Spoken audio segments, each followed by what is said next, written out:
Live from KSAT 12, Good Morning San Antonio starts right now.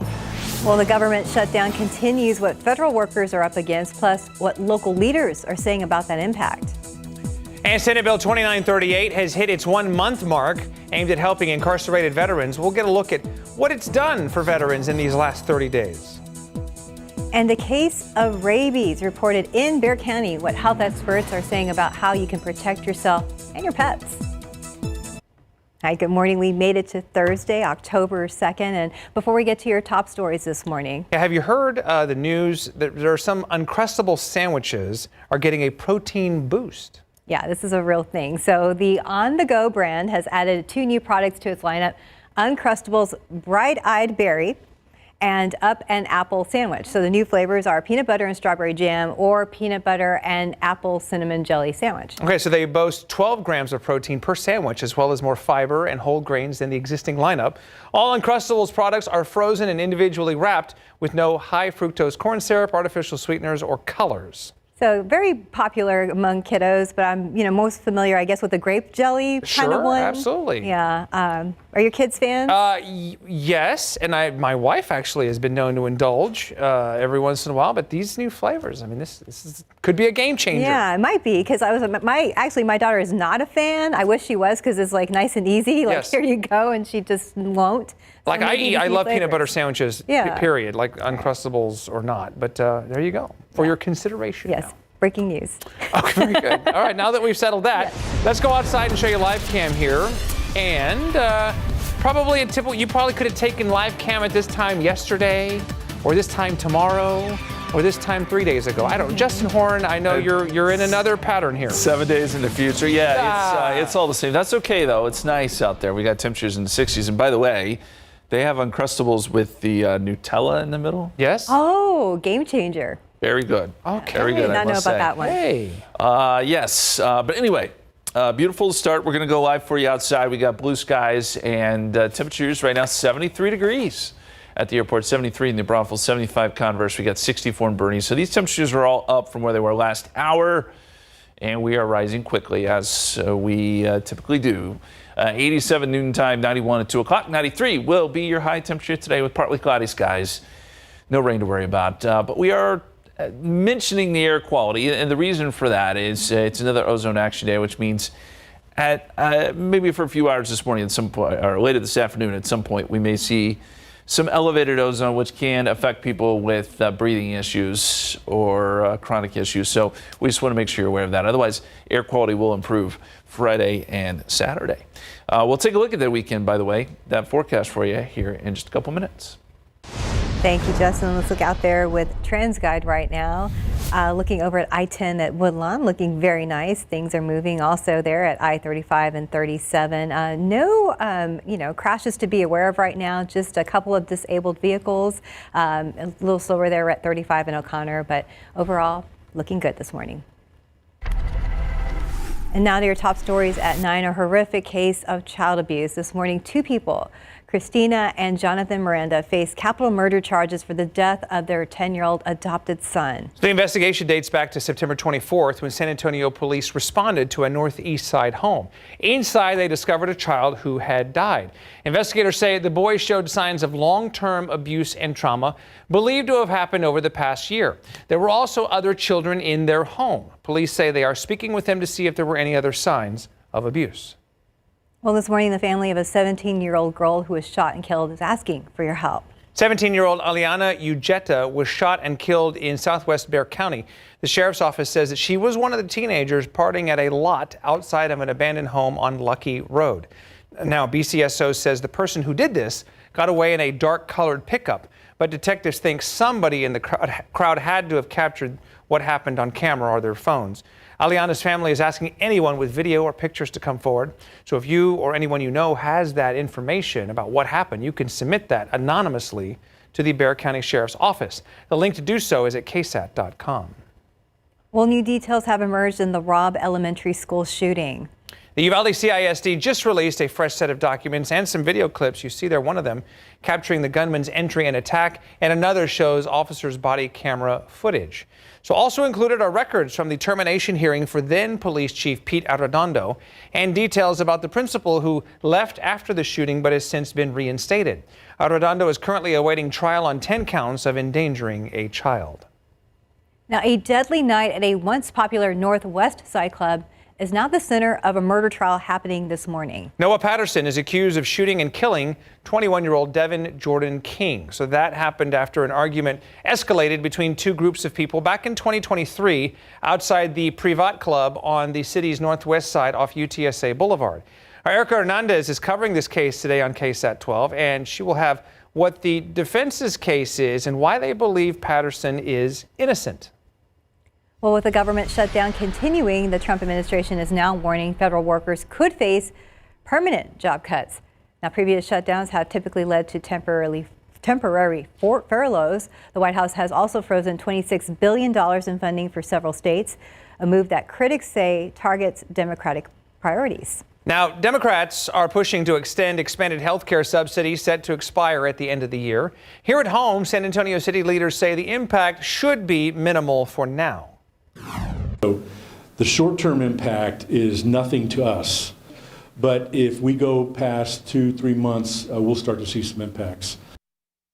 Now, once a shutdown is over, the impacted federal workers should receive back pay. In the meantime, there is help. You can scan the QR code there on your screen, and that will direct you to a list of resources to help federal workers. And we already spoke with the food bank as well. It says they are ready to help. USAA is offering no-interest loans to affected members, and the sheriff's office says it is fast-tracking hiring.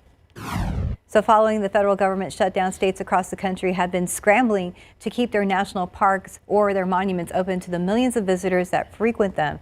A contingency plan released by the Department of the Interior says some national parks will stay partially open during the shutdown with reduced staffing and services. For example, Grand Canyon National Park in Arizona will remain open with some visitor services reduced. The Lincoln Memorial and Thomas Jefferson Memorial will still be fully accessible throughout the shutdown. And the governor of Colorado says all 8 of Colorado's national parks that collect fees will remain open during the shutdown until fee revenue runs out. And now to a health alert. The Bexar County Public Health Department has confirmed a fox tested positive for rabies. County health officials said a homeowner saw the fox behaving abnormally on their North Bexar County property. This happened just southeast of Bulverde, in the same area where the county reported a rabies outbreak back in July, mostly with bats. The body of the fox tested positive for rabies. The county health department says the fox did not interact with any other humans or pets. Well, rabies is most often transmitted by rabid animal bites, but can also be transmitted when a rabid animal's saliva touches a human or mammal's eyes, nose, mouth, or a break in the skin. Now, Bexar County Public Health Department Director Andrea Guerrero warns that pet owners to take precautions. Quote, wild animals such as foxes and raccoons can infect pets. It underscores the importance of ensuring that all dogs and cats are vaccinated against the rabies virus. This week's rabies case is the 15th in Bexar County so far this year. And here's how to protect yourself and pets. Avoid contact with wildlife and unknown animals. People bitten, scratched, or exposed to a rabid animal should immediately wash the wound with soap and water and talk to their doctor. Report the location of the rabid animal to the health department. If you find a dead wild animal, there's no telling if it had rabies, so just simply report it to your area's animal control. Well, here's today's 9 at 9. Overseas new video shows that the moment Israeli forces boarded a ship that is part of the flotilla attempting to sail to Gaza to deliver aid. Now, it's made up of nearly 50 boats and 500 activists. This includes climate activist Greta Thunberg, Nelson Mandela's grandson Mandla Mandela, and several European lawmakers. The White House has delayed the 100% tariffs on some imported drugs. They were set to go into effect yesterday. Officials say the tariffs will not be levied while the administration evaluates companies' proposals to reduce prices and increase U.S. manufacturing. The Trump administration says it is canceling nearly $8 billion of climate funding. The Office of Management and Budget Director Russ Vought called the money, quote, green scam funding, end quote. Now, Vought did not specify exactly which projects are being impacted. Legendary conservationist Dr. Jane Goodall has died of natural causes at 91. According to her namesake institute, Goodall's field work with chimpanzees included documentation of the primates' emotions and personality traits. She's also credited with changing the overall way scientists study animals. True Fruit has recalled some of its freeze-dried fruit because it might contain metal fragments. So the affected items are True Fruit freeze-dried strawberries in dark and white chocolate and strawberries and cream. So they were sold at retailers including Target, Albertsons, Kroger, CVS, and Food Lion. Walmart is making changes to its food, some of it at least. The largest retail grocer in the U.S. announced it will get rid of synthetic dyes from its store brand foods. Officials say they also plan to remove 30 other ingredients, including preservatives and certain artificial sweeteners. All ingredient changes are expected to be complete by January of 2027.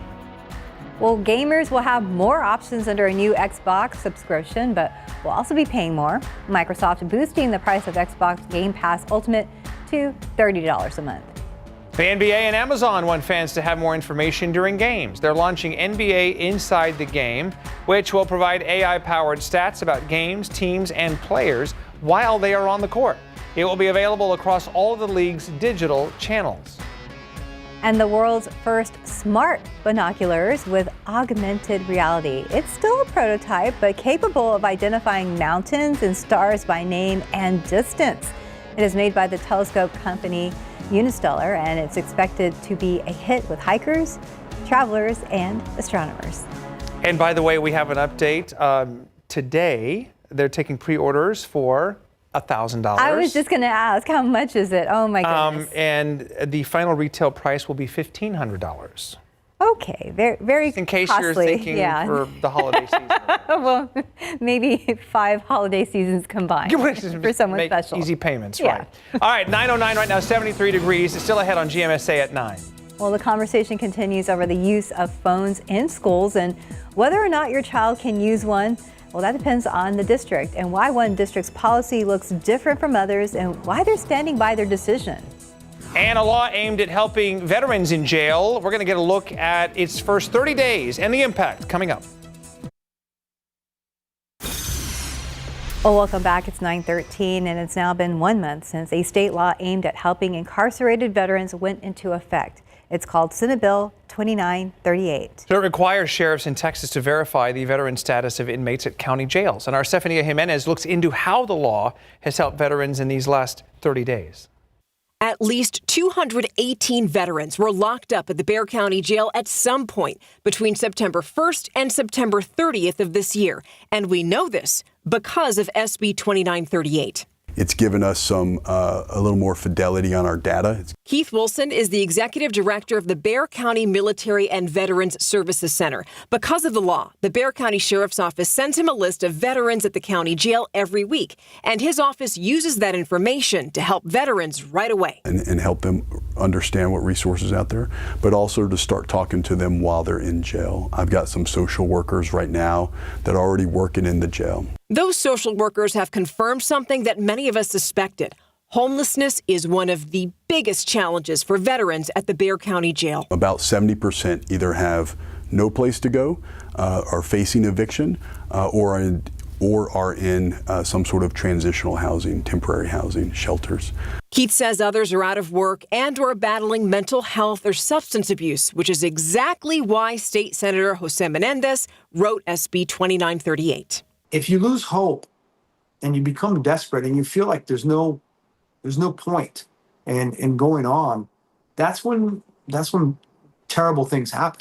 Senator Menendez says the law was aimed at understanding the struggles that veterans face so that they can get help from places like the Bexar County Military and Veterans Services Center before they get into legal trouble.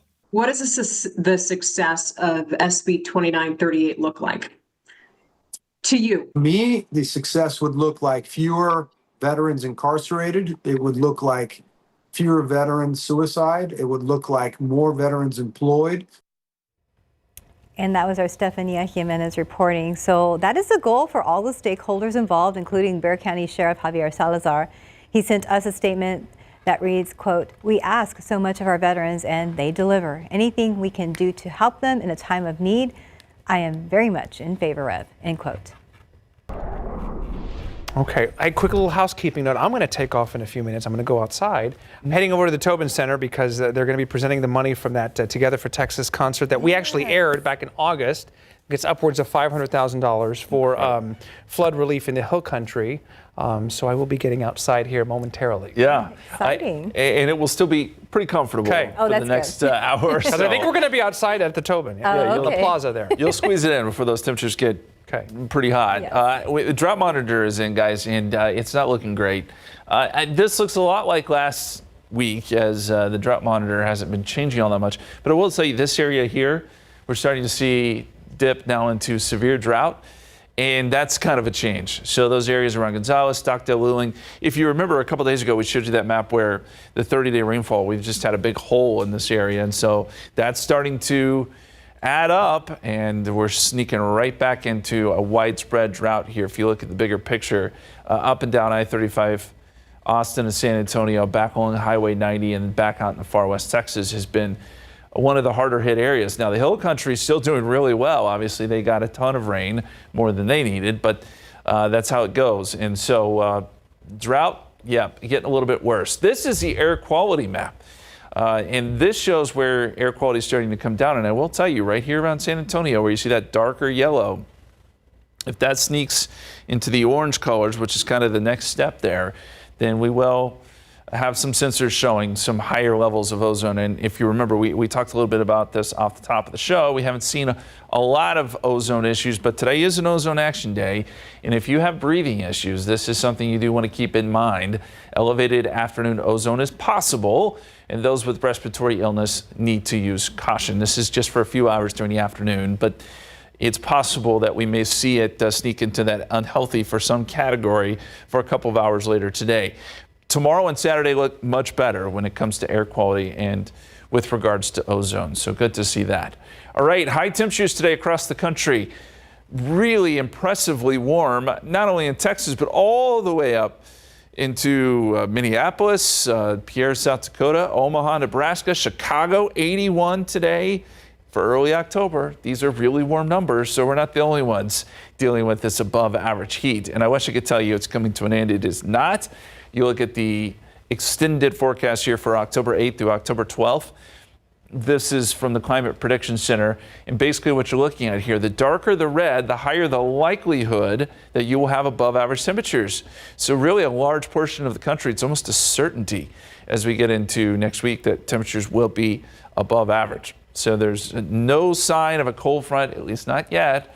87 noontime today, 92 at 3 o'clock.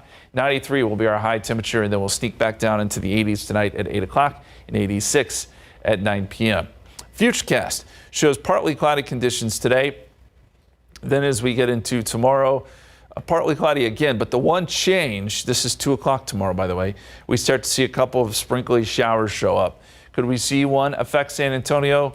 Maybe, but I think the odds of that are really low. And if you do see one, it'll be very brief. It will be light. Should not be a big deal, but I did want to mention that in case you just randomly see a sprinkle tomorrow.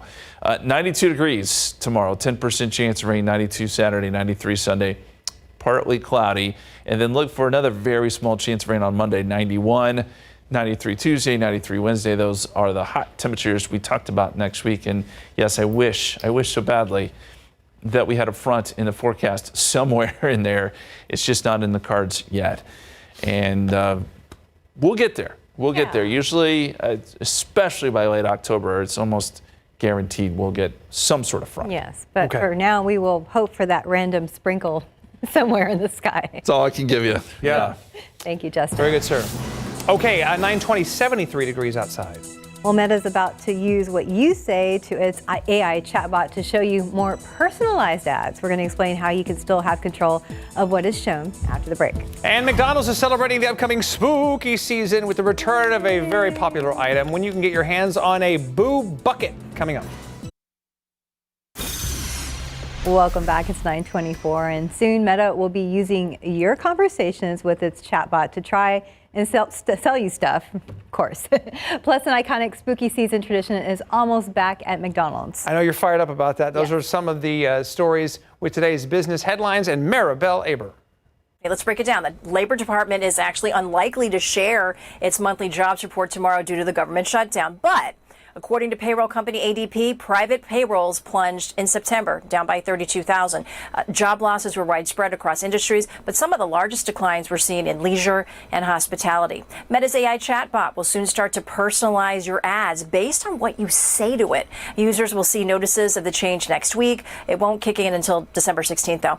Meta already targets ads based on posts, clicks, and social connections, but now conversations with Meta AI, like shopping plans or travel ideas, will help guide both ads and content recommendations. Meta says it won't use sensitive topics like religion, politics, or health. You'll still be able to use its ad preferences tool to add or remove topics that don't interest you. A spooky season tradition is almost back. McDonald's iconic Boo Buckets are returning nationwide later this month. The Halloween-themed Happy Meals will be available starting Tuesday, October 21st. The holiday pails will replace the classic Happy Meal box and can be used for trick-or-treating. They feature 5 characters and an assortment of colors and facial expressions. They also come with stickers so customers can make their bucket extra fabulous. Thank you, love Maribel. it. I can't wait. She will collect all 5. I will. I'll collect them all. Very I have good. them from last Halloween and the Yes. Halloween before. So excited about these new buckets. Beautiful. Okay, as mentioned, I'm going to head toward the Tobin Center. Hope to join you here in the next half hour live with more, as money from the Together for Texas concert back in August is going to be awarded this morning to help with the Hill Country flooding recovery. Yes, very good news, and we look forward to all the details very soon.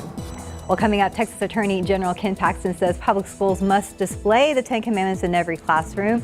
This comes after a judge blocked the law for some districts. What Paxton is promising the schools that follow his request.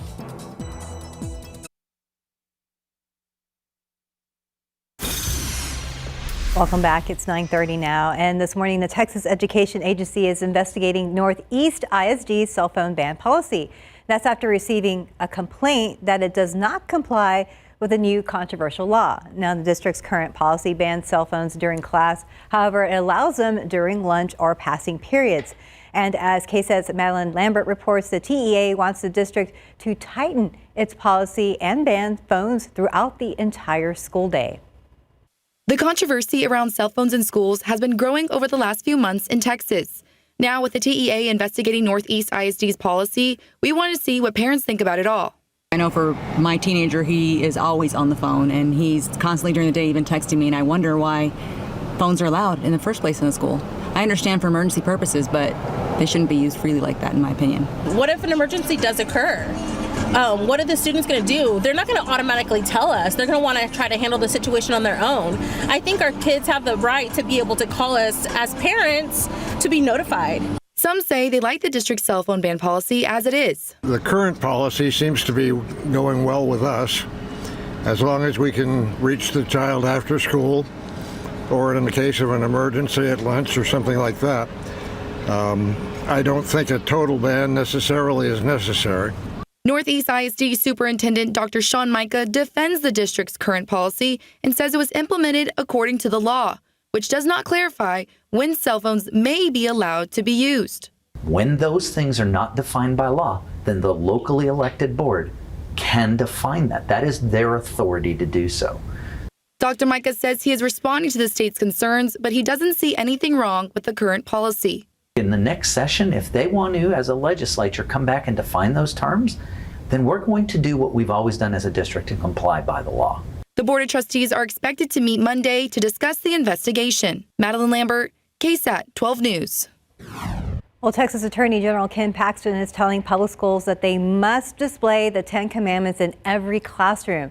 That is despite a federal district judge in August blocking the new state law for certain school districts. In June, Governor Greg Abbott signed the law requiring the 10 Commandments be posted in classrooms. However, the Texas ACLU filed a lawsuit to challenge it. Now, Paxton said his office will back up any school district that follows the law, even if there's a legal fight. He calls the 10 Commandments a cornerstone of America's values and timeless principles that belong in schools now more than ever. Well, the Texas Comptroller heard public comments Tuesday on rules for the new $1 billion private school voucher program, and parents and advocates raised some concerns. Two other concerns include a funding glitch. Draft rules would give private pre-K students $2,000 instead of the roughly $10,000 other students would get. Lawmakers and providers asked that to be fixed. Now, second, special ed advocates warn that accepting items like Social Security letters or doctor's notes as proof of disability instead of an educational evaluation could divert funds from students who truly need extra support. The comptroller will consider the feedback and must finalize the rules by May, and the program launches in the 2026-2027 school year. Private schools can apply this fall. Bexar County voters will decide on Proposition A and Proposition B in about 1 month. Early voting starts October 20th and Election Day is November 4th. That being said, local leaders want to make sure people know what's going to be on their ballot. So Bexar County Judge Peter Sakai hosted a community information session to educate people on Proposition A, which is completely separate from Proposition B and the Spurs Arena. So Proposition A would fund improvements to east side properties like the Freeman Coliseum and the Coliseum grounds, the Frostbank Center, and the Stock Show and Rodeo. Officials wanted to make it clear that the money would come from tourist tax revenue, not an increase in property taxes. People are saying that my taxes are going to go up, my property taxes are going to go up. The answer is no. Of course, everybody wants to talk about the new arena, but some of these corner, landmarks, these venues have a lot of history, for a lot of people that live in this community. Well, it's also important to mention, since these propositions include the Spurs and the rodeo, you cannot wear Spurs gear or rodeo gear to the polls when you vote. Now, San Antonio City Council's economic impact study of Project Marvel is facing more scrutiny because of its price tag. Records obtained by KSAT investigators show that San Antonio taxpayers will pay more than $330,000 to CSL International for their analysis. CSL, which has business ties to the San Antonio Spurs, released a July report estimating that core projects within Project Marvel could generate $500 million in annual spending, tax revenue. And Jones, a city spokesperson, says that despite the cost and Mayor Gina Ortiz-Jones calling for a second independent review, the study was a good investment. So Spurs Sports and Entertainment has previously noted they did not recommend the research group to the city for the analysis. Look out there with a live cam. We are at 73 degrees. And again, our Ernie Zuniga is outside. He's on his way to the Tobin Center. If you're wondering why you're hearing my constant voice, that's why. He's en route to the Tobin Center. I'm kind of jealous. He's getting to go outside and enjoy the beautiful weather while it lasts. We have another few hours where temperatures will be manageable before we get up into the 90s this afternoon. I want to show you the pollen count. Ragweed, man, it just does not want to give up. We're at moderate levels, 310, and it's been that way all week. So ragweed, I know, is getting to a lot of people. It likely will stay in that range for the next few days. So just a heads up, molds are low at 200. Let me give you the current temperature. We're at 73, 72 Bernie, 73 Bandera, 67 in Kerrville. So as I said, still pretty nice for right now. I do think by next hour, next couple of hours for sure, we'll be in the 80s. Now let's talk football at Gucci Bowls tonight. Churchill takes on Clark. Always a good game, Fair Stadium. At kickoff, temperatures will be around 90. By halftime, 86. Of course, sun goes down pretty soon after kickoff, so really it'll be comfortable. The air won't be overly humid. And then by the time the game is ending, we'll be sitting at 82 degrees. Coming up, we're going to look at the tropics. We've had a new wave that does show some signs, or could show some signs of development. We'll explain coming up in just a couple minutes. Steph. All right, looking forward to Thursday night football. Let's look out there now with our TransGuide cameras and take a look at the roadways. I-35 at 37, you can see a little bit of traffic there. Also construction here at I-35 of O'Connor, and really those are the only problems, just some of the construction spots out there and a couple of disabled vehicles, but for the most part, things are moving. Well, speaking of being on the roads, take a look at your gas prices now. According to AAA, Bexar County is $2.76. This is down from $2.91 just a week ago. Texas is at 2.74, and the national average now $3.16 per gallon. So last week we explained that price cycling and how gas stations compete with each other to raise and drop prices. But generally, as we get into the fall months, we will see lower prices. Refineries switch to a cheaper winter blend gasoline. And it also comes down to more of us not getting on the roads because it gets colder. So, just like prices for gasoline generally go up in the spring because we're seeing an increase in demand, gas prices generally trend lower in the fall because of falling demand. So if it's a normal year, if we don't see any geopolitical tensions, if we don't see any major hurricanes, gas prices over the next couple of months will likely decline.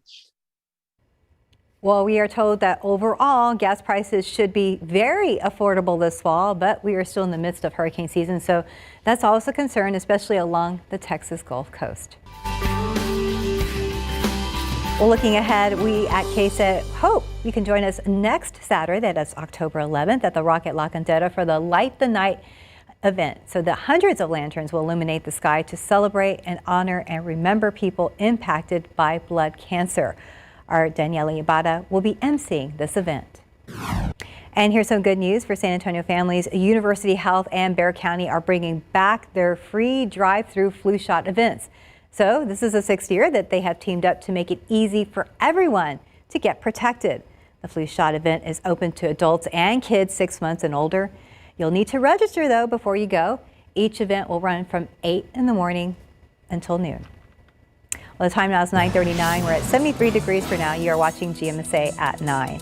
And what is the toughest part of starting your dream business is just dealing with the paperwork. Well, up next, how an old post office is becoming a one-stop shop to help entrepreneurs launch and keep their businesses going. Well, the Rendon Entrepreneurial Center, or REC, is about to open on the city's south side. So it's a new hub at South Cross and Quintana Roads where local entrepreneurs who need help with starting their business can get the help they need. Our Patty Santos spoke with the owner about his vision for the center and why the location is lucrative to his mission. The cost to entry is so expensive for small businesses to join or start a company, so they end up not doing it. Southsider Jesus Rendon and his family bought this old post office building about a year ago. We now have electricity. We're no longer running on generators. So that's a big deal. As you can see, the inside still needs some work. But the outside of the Rendon Entrepreneurial Center is already fulfilling its mission of connecting business owners with the community. Every last Friday, vendors, artists, and musicians rent out a space. So this area is about roughly 5,000 square feet.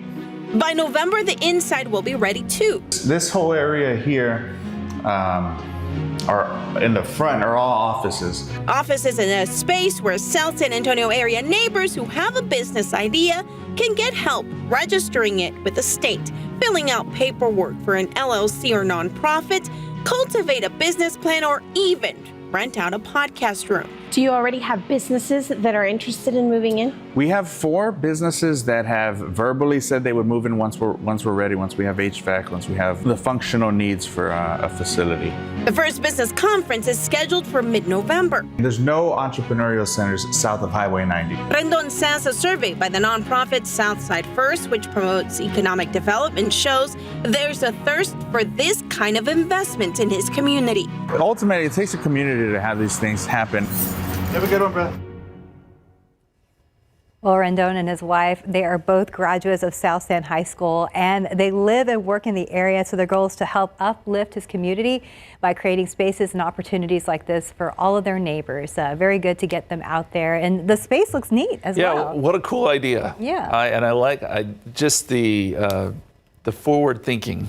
I think it's awesome. So well done. Yes, well done. And if they step outside, at least it'll be nice in the morning time. Yeah, I mean, this has been the trend, right? Nice mornings, warm afternoons. That is not changing.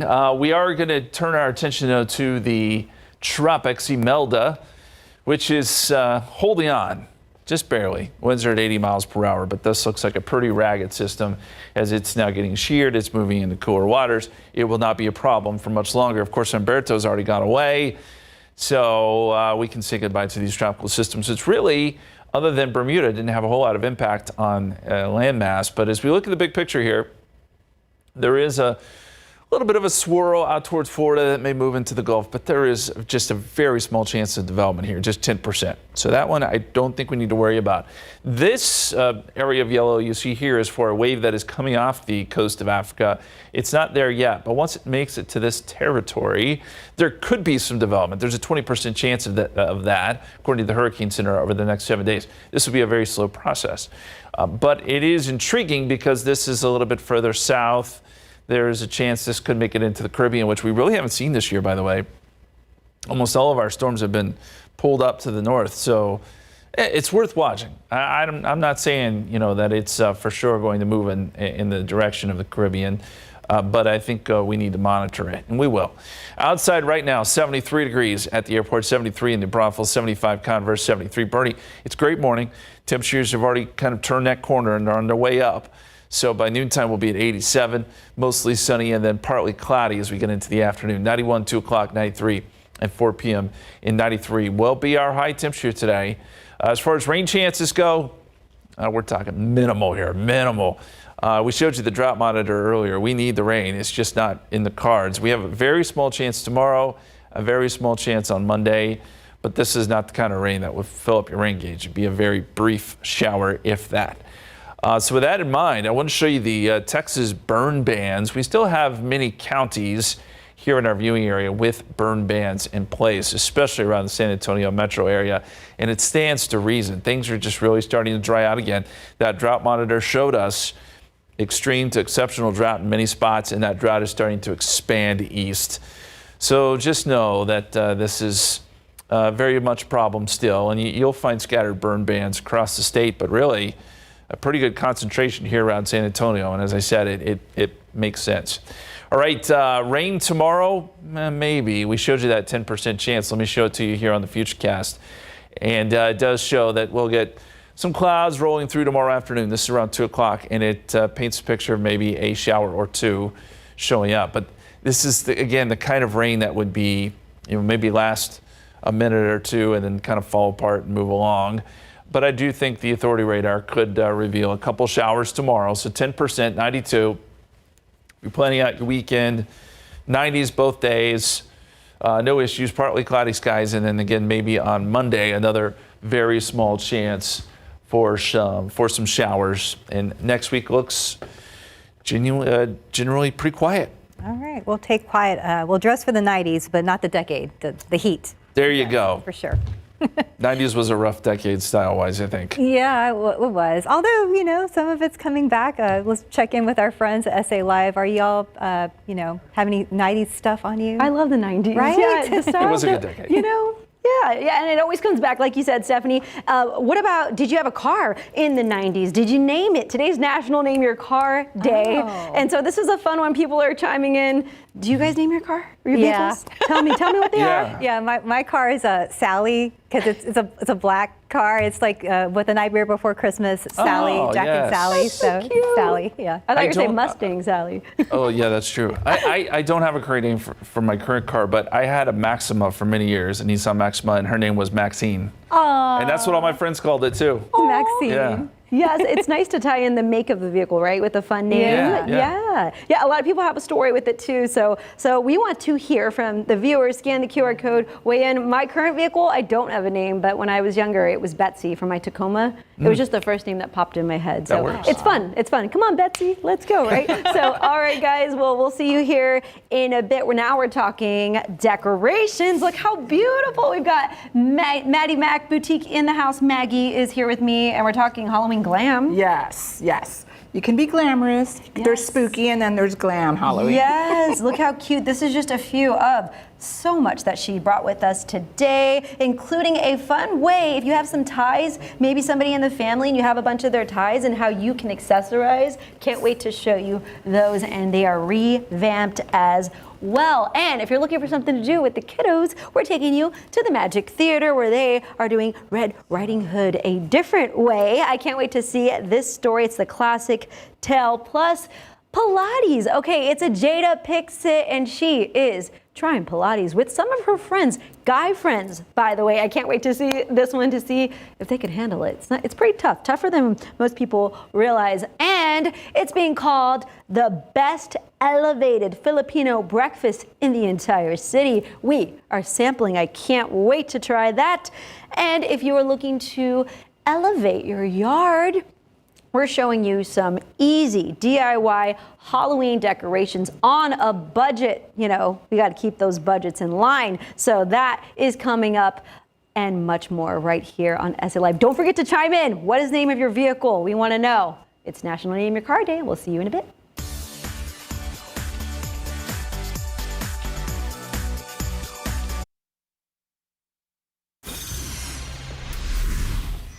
Welcome back. It's 9:55. Well, on August 18th, the Tobin Center hosted Together for Texas, a benefit concert to help families hit hard by the July 4th floods. And this morning, they are officially presenting the proceeds to the Community Foundation. And that's where we find our Ernie Zuniga. He was here earlier, and then he took off to the Tobin Center in record time. Good morning, Ernie.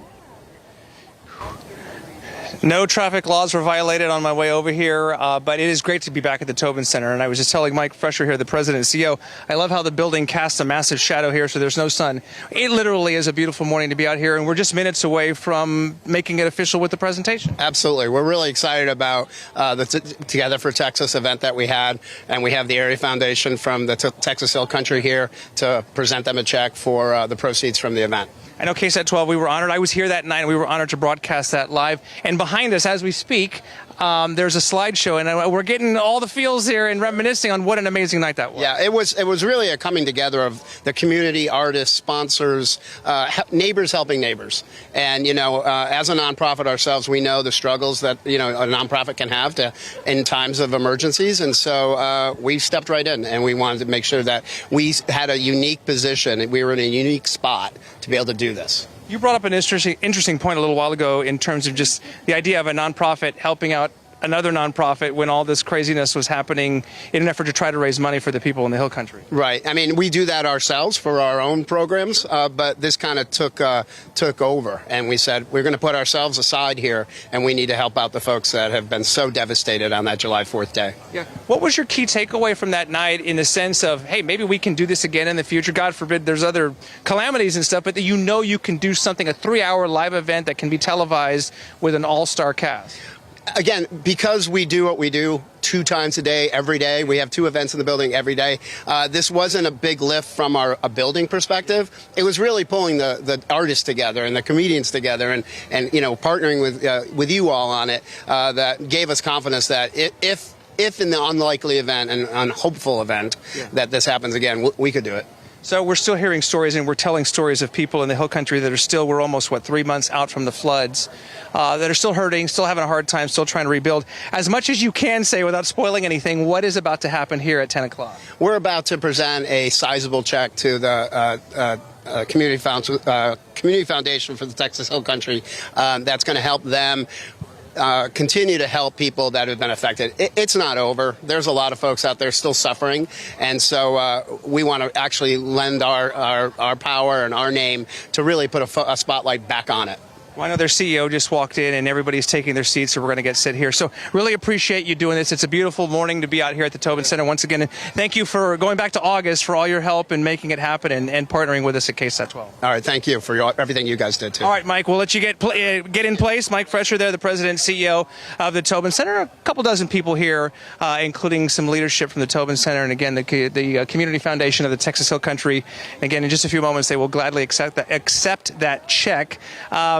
Going back to the event, I think the estimates were in the $400,000 range. I'm told, I have it on good authority, that number may be slightly higher this morning when they turn that check around here behind me here in just a little bit. So we will be here and have more in the noon hour from this event. For now, though, that is all from downtown San Antonio. It's good to be outside, out of the studio, with no disrespect to you guys. I'm Ernie Zuniga, KSAT 12 None News. taken. We know it's great out there. Thank you, Ernie. Thank you. Glad that Together for Texas was a success. Look forward to the reports out there. Okay. And let's look outside, not where Ernie is now with TransGuide. The camera's over there looking at I-35 at Maine, and things are moving, and no problems on the TxDOT website. Yeah, good to see. It was a busy morning on the road, so good to see things letting up some. Right now, we're sitting in the 70s. We'll make our way into the 90s today, and I wish I had better news when it comes to perhaps some changes in the forecast, but there just are none. So we're going to stay warm all the way through the weekend into next week. There is a very small chance of rain tomorrow, another very small chance on Monday, but I wouldn't get your hopes up for anything significant. It'll just be a spotty light shower here or there. So Friday Night Football is just fine. That's good. Gucci Bowl tonight looks good. All is well. That is good. Very good for all the fans, the football fans, and the players as well. Indeed. We'll take it. Well, thanks for joining us today, and we'll go ahead and toss it to our friends at SA